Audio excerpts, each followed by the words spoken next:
This is division with remainders. So not every time that we divide will the divisor go equally into the dividend. So in those situations, like in this one, we are going to have a remainder. So let's go ahead and get started like we would for any division problem. And we're gonna put our 875 in the house, 6 outside the house, and then we're gonna do our big 7, draw it all the way down. Now I'm gonna see which friendly numbers I can multiply by, and 2. All right, I can do 100 and then I'll subtract 600 from there. I've explained this strategy in the first division video. So here I'm gonna have 275. I can't do 100 again. I can't do 50, that would be 300. So I'm gonna do 10. And that was gonna be, actually let me do 20. Yeah, 20. All right, and that's gonna be 120. All right. And I'm gonna do times 20 again. It's 120. And now I have 35. And now I'm gonna do times 5, and that's 30. And I have 5 left over.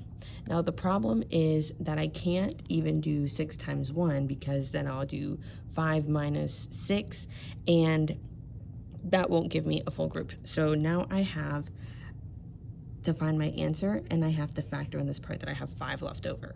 So it's gonna be 100 plus 20 plus 20 plus 5, and that's 145. My answer isn't 145 because that's only how many equal groups of 6 I have inside of 875.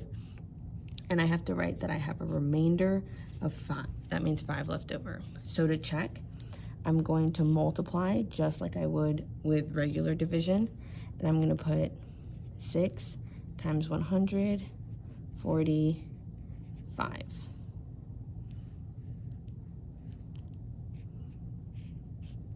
All right, so here I have 6 times 100, that's 600, 6 times 40, 240, 6 times 5, that's 30, and so adding those up, I have 600 plus 240, that's 840, plus 30 is 870. All right, well, 870 isn't the number I was looking for. I wanted 875.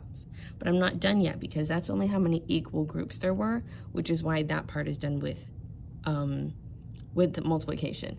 Now I have to factor in the part that I have 5 left over, and that wasn't an equal group, so I'm just adding 5, and that's 875, the number I was looking for. That's division with a remainder. In word problems, it's a little bit more complicated because we can't just leave it as 145 remainder 5. We have to interpret the remainder. And so the 4 ways to interpret the remainder would be to make another group just for the 5, even though it's not an equal group with 6 in it. Or you can just drop it. It all depends on the context of the word problems. Or sometimes you have to split this 5 into 6 groups equally. Or sometimes you're only worried about what's going to be left over and not in the group. It all depends on the context of the word problem, but this is the computation to solve a problem like that.